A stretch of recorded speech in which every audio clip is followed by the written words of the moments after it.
Okay, ಮತ್ತಾಯ ಬರೆಸುವವರದು 25ನೇ ಅಧ್ಯಾಯ ಮೊದಲು 12 ವಚನಗಳನ್ನು ನಾವು ನೋಡಿದಾಗ ಅಲ್ಲಿ ನಾವು ನೋಡ್ತಾ ಇದ್ದೇವೆ, ಅಲ್ಲಿ 5 ಜನರು ಬುದ್ಧಿ ಉಳ್ಳವರು, 5 ಜನರು ಬುದ್ಧಿ ಇಲ್ಲದವರು.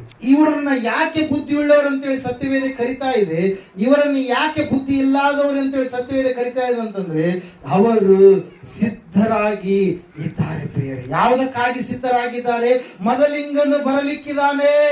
ಇವತ್ತಿನ ದಿವಸ ಬುದ್ಧಿ ಉಳ್ಳವರು ಅಂತಂದ್ರೆ ಯಾರು ಎಂಬುದಾಗಿ ನಾವು ನೋಡುವಾಗ, ಯೇಸು ಕ್ರಿಸ್ತನು ಈ ಲೋಕಕ್ಕೆ ಬಂದು ಆತನು ನಮಗಾಗಿ ನಮ್ಮ ಸ್ಥಾನದಲ್ಲಿ ತನ್ನ ಪ್ರಾಣವನ್ನ, ದೇಹವನ್ನ, ಶರೀರವನ್ನ ಅರ್ಪಣೆ ಮಾಡಿದ್ದು ಆದ ಮೇಲೆ ಆತನ ಏನ್ ಮಾಡಿದರೆ 40 ದಿವಸಗಳ ಕಾಲ ಈ ಲೋಕದಲ್ಲಿ ಇದ್ದು 50ನೇ ದಿವಸದಲ್ಲಿ ಪರಿಶುದ್ಧಾತ್ಮನ ದೇವರನ್ನ ಈ ಭೂಲೋಕಕ್ಕೆ ಕಳಿಸಿ ಸಭೆಯನ್ನ ಪ್ರಾರಂಭಿಸಿ ಆತನೊಂದು ಮಾತನ್ನು ಹೇಳಿದಾನೆ ಪ್ರೇರ. ಏನಂತೇಳಿ? ನಾನು ನಿಮ್ಮನ್ನ ಅನಾಥರನ್ನಾಗಿ ಬಿಟ್ಟು ಹೋಗುವುದಿಲ್ಲ. ಹಲ್ಲೆಲೂಯಾ. ನಾನಿರುವ ಬಳಿಯಲ್ಲೇ ನೀವು ಕೂಡ ಇರ್ಬೇಕಂತೇಳಿ ನಿಮಗೆ ಸ್ಥಳವನ್ನ ಸಿದ್ಧ ಮಾಡೋದಕ್ಕೆ ನಾನು ಹೋಗ್ತಾ ಇದ್ದೇನೆ. ಹಲ್ಲೆಲೂಯಾ. Praise lord. ದೇವರು ಹೇಳಿದಾನೆ, ಅಲ್ಲಿರ್ತಕ್ಕಂಥ ಗಲಿಲಾಯದವರೇ, ಯಾಕೆ ನೀವು ಮೇಲಕ್ಕೆ ನೋಡ್ತಾ ಇದ್ದೀರಿ? ಯಾವ ರೀತಿಯಾಗಿ ಆಕಾಶದ ಒಳಕ್ಕೆ ಯೇಸು ಒಯ್ಯಲ್ಪಟ್ಟನು, ಅದೇ ರೀತಿಯಾಗಿ ಪುನಃ ಆತನು ಬರ್ಲಿಕ್ಕಿದ್ದಾನೆ. ಯೇಸು ಬರ್ಲಿಕ್ಕಿದ್ದಾನೆ. ಹಲ್ಲೆಲೂಯಾ. ಮರಣಾತ ಎಂಬುದಾಗಿ ಆವತ್ತಿನ ದಿವಸಗಳಲ್ಲಿ ಆದಿ ಸಭೆಯವರು ಹೇಳಿಕೊಳ್ತಾ ಇದ್ದಾರೆ, ಯೇಸುವೆ ಶೀಘ್ರವಾಗಿ ಬಾ, ಯೇಸುವೆ ಬರ್ಲಿಕ್ಕಿದ್ದಾನೆ ಎನ್ನುವಂತ ಮಾತುಗಳನ್ನು ಹೇಳಿಕೊಂಡು ಒಬ್ರಿಗೊಬ್ರು ಏನ್ ಮಾಡ್ತಾ ಇದ್ರು? ಆದರಣೆಯನ್ನ, ಧೈರ್ಯವನ್ನ ತಂದುಕೊಳ್ತಾ ಇದ್ರು ಪ್ರಿಯರೇ. ಅಲ್ಲಿರ್ತಕ್ಕಂಥ ಶ್ರಮೆ ಸಂಕಟಗಳ ಮಧ್ಯದಲ್ಲಿ ಅವರು ಇದ್ದಾಗಲೂ ಕೂಡ ನನ್ನ ಯೇಸು ಬರ್ಲಿಕ್ಕಿದ್ದಾನೆ, ನಾನು ಆತನಿಗಾಗಿ ಕಾದುಕೊಂಡು ಕುಳಿತಿರಬೇಕೆಂಬುದಾಗಿ ಇವ್ರನ್ನ ಯಾಕೆ ಬುದ್ಧಿವಂತರು ಎಂಬುದಾಗಿ ಕರಿತಾ ಇದ್ದಾರೆ ಅಂತಂದ್ರೆ, ಅಲ್ಲಿ ವಾಕ್ಯದಲ್ಲಿ ನಾವು ನೋಡ್ತಾ ಇದ್ದೇವೆ ಪ್ರಿಯರೇ, ಅವರು ಸಿದ್ಧರಾಗಿದ್ದಾರೆ. ಅವರು ಭಕ್ತಿಗೆ ಬೇಕಾಗಿರ್ತಕ್ಕಂಥ ಏನೇನು ಕಾರ್ಯಗಳನ್ನ ಮಾಡಬೇಕು ಅವೆಲ್ಲವುಗಳನ್ನ ಕೂಡಿಸಿಟ್ಟುಕೊಂಡಿದ್ದಾರೆ. ಹಲ್ಲೆಲೂಯಾ. Praise lord. ಅವರು ಎಣ್ಣೆಯನ್ನ ತೆಗೆದುಕೊಂಡಿದ್ದಾರೆ, ಆರತಿ ತಟ್ಟೆಯನ್ನ ತೆಗೆದುಕೊಂಡಿದ್ದಾರೆ. ಆದ್ರೆ ಬುದ್ಧಿ ಇರ್ಲಾರ್ದವರಿಗೂ ಬುದ್ಧಿ ಉಳ್ಳವರಿಗೆ ಇರ್ತಕ್ಕಂಥ ವ್ಯತ್ಯಾಸ ಒಂದೇ. ಇವರು ಏನ್ ಮಾಡಿದ್ರಂತೆ? ಆರತಿ ತಟ್ಟೆಗಳ ಸಂಗಡ ಸ್ವಲ್ಪ ಮಾತ್ರ ಎಣ್ಣೆ ತೆಗೆದುಕೊಂಡ್ರು, ಆದ್ರೆ ಬುದ್ಧಿ ಉಳ್ಳವರು ಎಣ್ಣೆಯನ್ನ ತೆಗೆದುಕೊಂಡ್ರು. ಅವರ ಎಣ್ಣೆ ಖಾಲಿ ಆಯ್ತು, ಇವರ ಎಣ್ಣೆ ಖಾಲಿ ಆಗಲಿಲ್ಲ. ಹಲ್ಲೆಲೂಯಾ. Praise lord. ಯಾಕೆ ಇವರ ಎಣ್ಣೆ ಖಾಲಿ ಆಗಲಿಲ್ಲ ಅಂತಂದ್ರೆ, ಇವರು ದೇವರಲ್ಲಿ ಭಯಭಕ್ತಿ ಉಳ್ಳವರಾದ ಕಾರಣಕ್ಕಾಗಿ ಆ ಎಣ್ಣೆ ಉಕ್ತಾನೇ ಇದೆ. ಹಲ್ಲೆಲೂಯಾ. ಎಲೀಷನ ಪ್ರವಾದಿಯ ಕುರಿತಾಗಿ ನಾವು ನೋಡುವಾಗ, ಒಬ್ಬ ಪ್ರವಾದಿ ಹೆಂಡತಿ ಬಂದು ಕೇಳಿದಾಗ ಎಲೀಷನ ಒಂದು ಮಾತು ಹೇಳ್ತಾನೆ. ಏನಂತೇಳಿ ಆ ಮಾತು, ನಿಮ್ಮ ಅಕ್ಕಪಕ್ಕದಲ್ಲಿ ಇರ್ತಕ್ಕಂಥವ್ರು ಎಲ್ಲರ ಪಾತ್ರೆಗಳನ್ನ ತೆಗೆದುಕೊಂಡು ಬರ್ರಿ ಎಂಬುದಾಗಿ ಹೇಳಿದಾಗ, ಎಣ್ಣೆಯನ್ನು ಹಾಕ್ರಿ ಎಂಬುದಾಗಿ ಹೇಳಿದಾಗ ಆ ಎಣ್ಣೆ ಏನ್ ಮಾಡ್ತಾ ಇದೆ? ಉಕ್ತಾ ಇದೆ. ಯಾಕೆ ಉಕ್ತಾ ಇದೆ ಹೇಳ್ರಿ? ಎಲೀಷ ಪ್ರವಾದಿಯ ಮಾತನ್ನ, ದೇವರ ಮಾತನ್ನ ಆ ತಾಯಿ ಕೈಕೊಂಡು ನಡೆದ ಕಾರಣಕ್ಕಾಗಿ ಎಣ್ಣೆ ಏನಾಗ್ಲಿಲ್ಲ? ಖಾಲಿ ಆಗ್ಲಿಲ್ಲ.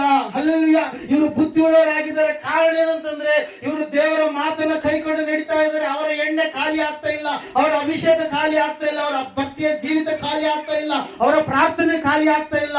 ಅದು ದಿನಕ್ಕಿಷ್ಟು ಬೆಳೀತಾ ಇದೆ ಹೊರತಾಗಿ ಅದು ಖಾಲಿ ಆಗ್ತಾ ಇಲ್ಲ. ಹಲ್ಲೆಲೂಯಾ. Praise lord. ಒಂದು ಸಾರಿ ಆಲೋಚನೆ ಮಾಡ್ರಿ ಸಹೋದರ ಸಹೋದರಿ, ದೇವರು ನಮ್ಗೆ ಎಷ್ಟು ವರ್ಷಗಳಾಯ್ತು, ಎಲ್ಲಿ ಹಾಕಿದ ಕಂಬಳಿ ಅಲ್ಲೇ ಎನ್ನುವ ರೀತಿಯಲ್ಲಿ ಕೆಲವೊಬ್ಬರು ನೀವು ಇರ್ತಿರ್ತೀರಿ. ಹಲ್ಲೆಲೂಯಾ. Praise lord. ನಿಮ್ಗೆ 1 ಎಕರೆ ಹೊಲ ಇದೆ ಅಂತ ತಿಳ್ಕೊಳ್ಳೋಣ. ಆ ಹೊಲದಲ್ಲಿ ನೀವು ಬೆಳೆಯನ್ನ ಬೆಳೆಸ್ತಾ ಇರ್ಬೇಕಾದ್ರೆ ನಿಮ್ಮ ಬೆಳೆ ಮೊದಲನೇದಾಗಿ ಹಾಕಿದಾಗ ಒಳ್ಳೆ ರೀತಿಯಲ್ಲಿ ಒಂದು 20 ಚೀಲದಷ್ಟು ಬಂತು. ಹಲ್ಲೆಲೂಯಾ. ಅದು ಹೊಲ 20 ಚೀಲದಷ್ಟು ಒಂದೊಂದು ಸಮಯದಲ್ಲಿ ಆ ಒಂದು ಜೋಳದ ಬೆಳೆ ನೆಕ್ಸ್ಟ್ ವರ್ಷ ಎಷ್ಟಾಯ್ತು? ಅದು 20 ಆಗ್ಲಾರ್ದು ಮತ್ತೆ ಡೌನಿಗೆ ಆಯ್ತು. ಯಾಕಂದ್ರೆ ಫಸ್ಟಿಗೆಲ್ಲ ಬೇರೆ ಗೊಬ್ಬರ ಅದೆಲ್ಲ ನೀವು ಎಲ್ಲ ರೀತಿ ಬಹಳ ಚೆನ್ನಾಗಿ ಹೊಲವನ್ನ ಮಾಡಿ. ಹಲ್ಲೆಲೂಯಾ. ಹೊಲ ತಗೊಂಡಿದ್ರಲ್ಲ, ಹೊಲದ ಹುಮ್ಮಸ್ ಬಹಳ ಇತ್ತು, ಬಹಳ ಚೆನ್ನಾಗಿ ಮಾಡಿದ್ರಿ, ಒಳ್ಳೆ ರೀತಿಯಲ್ಲಿ ಅದೇನ್ ಮಾಡ್ತು? ಫಲ ಕೊಡ್ತೀವಿ. ಹಲ್ಲೆಲೂಯಾ. ಆಮೇಲೆ ನೀವು ಎಲ್ಲ ಮಾಡ್ತಾ ಇದ್ರಿ, ಪ್ರಯಾಸ ಪಡ್ತಾ ಇದ್ರಿ, ಆದ್ರೆ ಆ ಬೆಳೆ ಏನಾಗ್ತಾ ಇದೆ? ಇಳಿತಾರ ಆಗ್ತಾ ಇದೆ. 20ರಿಂದ ಸಡನ್ ಆಗಿ 3ಕ್ಕೆ ಬಂತಂತ ತಿಳ್ಕೊ, 2ಕ್ಕೆ ಬಂತಂತ ತಿಳ್ಕೊ, 1ಕ್ಕೆ ಬಂತಂತ ತಿಳ್ಕೊ, ಒಂದು ಕೂಡ ಕೊಡ್ಲಾರ್ದಂತೆ ಒಂದು ಸ್ಥಿತಿ ಆದಾಗ ಅವಾಗ ನಿಮ್ಗೆ ಏನಾಗುತ್ತೆ?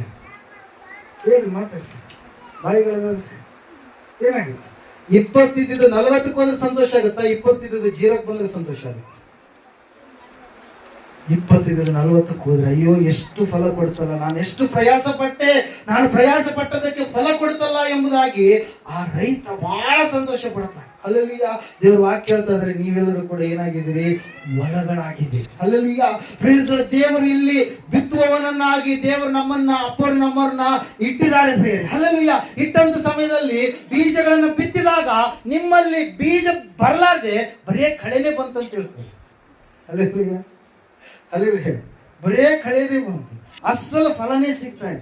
ಎಷ್ಟು ನೋಡ್ತಾ ಇದೆ, 3 ವರ್ಷ ಆಯ್ತು, 10 ವರ್ಷ ಆಯ್ತು, 15 ವರ್ಷ ಆಯ್ತು, 20 ವರ್ಷ ಆಯ್ತು. ಯಾವ ವಿಷಯದಲ್ಲಿ ತಪ್ಪಿರಲಾರ್ದವರಾಗಿ ಬಹಳ ಭಯದಿಂದ ಭಕ್ತಿಯಿಂದ ಯೇಸು ಒಬ್ಬ ಆತನಿಗೆ ನಡೆದುಕೊಳ್ತಾ ಇದ್ದಾರೆ ಅಂತೇಳಿ ಅಂದುಕೊಳ್ಳೋದ್ರೊಳಗೆ ಮನೆಗೆ ಯಾವಾಗಾದ್ರೂ ಪ್ರೇರಿಗೆ ಹೋದಾಗ ಅಲ್ಲಿ ನೋಡಿದಾಗ ತೆಂಗಿನಕಾಯಿ ಗಿಡಗಳು ಬಂದಿರುತ್ತೆ, ನಿಂಬೆ ಗಿಡಗಳು ಬಂದಿರ್ತಾವ, ಮತ್ತೆ ಹತ್ತಿ ಗಿಡಗಳು ಬಂದಿರುತ್ತೆ. ಅಲ್ಲೆಲ್ಲ ಪ್ಲೇಸ್ ಅಲ್ಲೆಲ್ಲ ಏನಪ್ಪ ಅನಿಸುತ್ತೆ ಅಲ್ಲೆಲ್ಲ. ಯಾಕೆ?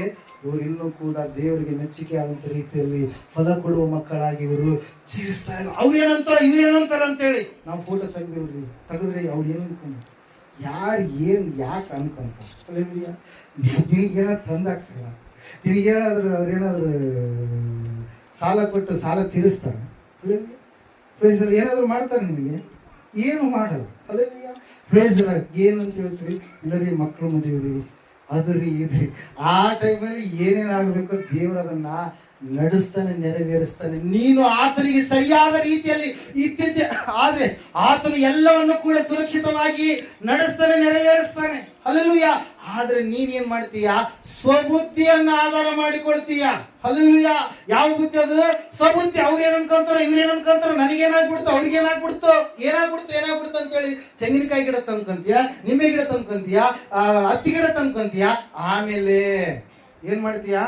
ಅವೆಲ್ಲ ನಿನ್ನನ್ನು ಕಾಡಿಸಿದಾಗ ದೇವ್ರನಿಗೆ ಏನು ಮಾಡ ಎಲ್ಲೇದನ್ರಿ ದೇವ್ರೊಬ್ಬನ ಇದ್ದಾನ.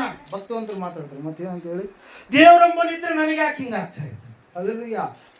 ದೇವರಿಗೆ ಮಾತಾಡಿದಂತ ಪ್ರತಿಯೊಂದು ಮಾತು ಕೂಡ ಪುಸ್ತಕದಲ್ಲಿ ಬರೆದಿರುತ್ತಂತೇಳಿ ಮಲಾಕಿಯ ಪ್ರವಾದನೆ ಗ್ರಂಥದಲ್ಲಿ ನಾವು ನೋಡ್ತಾ ಇದ್ದೇವೆ ಪ್ರಿಯರೇ. ಭಕ್ತಿವಂತರೇ ಮಾತಾಡಿಕೊಳ್ಬೇಕಾದ್ರೆ ಭಕ್ತಿಹೀನದ ಸ್ಥಿತಿ ಎಷ್ಟು ಅಂತ ಹೇಳ್ತಾನೆ ದೇವರು. ಹಲ್ಲೆಲೂಯಾ.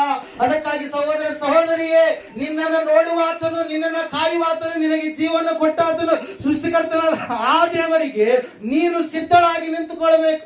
ಆತನು ಬರ್ಲಿಕ್ಕಿದ್ದಾನೆ. ಆತನ ಬರುವಿಕೆಯಲ್ಲಿ ನೀನು ಆತನ ಸಂಗಡ ಬಾಗಿಲ ಮೂಲಕ ಒಳಗಡೆ ಹೋಗಬೇಕಾದ್ರೆ ನೀನು ಬುದ್ಧಿಯುಳ್ಳ ಮನುಷ್ಯನಾಗಬೇಕು. ಬುದ್ಧಿಯುಳ್ಳ ಕನ್ನಿಕೆ ಅಂದ್ರೆ ಏನ್ರಿ?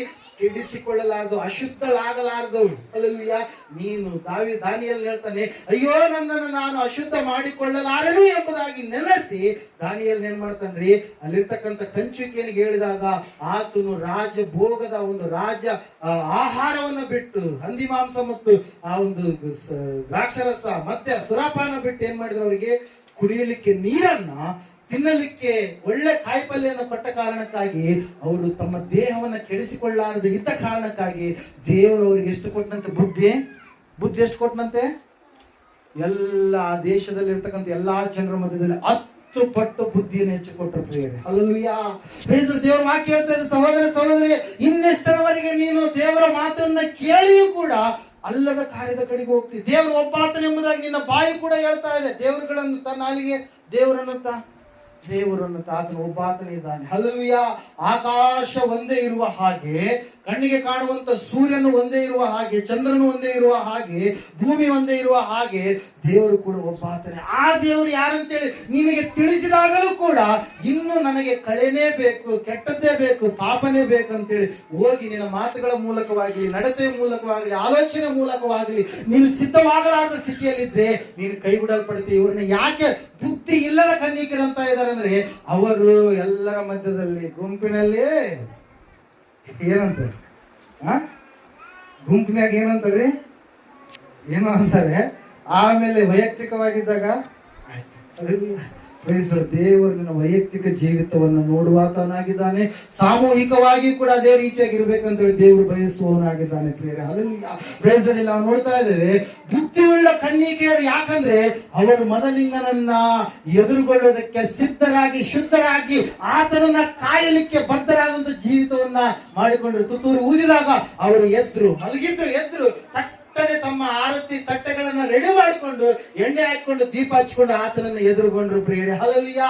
ಇವತ್ತು ನೀನು ಕೂಡ ಬುದ್ಧಿಯುಳ್ಳ ಕನ್ನಿಕೆಯೋಪಾದಿಯಲ್ಲಿ ಸಿದ್ಧನಾಗಬೇಕೆನ್ನುವಂಥದ್ದು ದೇವರ ಚಿತ್ತವಾಗಿದೆ ಪ್ರಿಯರೇ. ಕೊನೆಯದಾಗಿ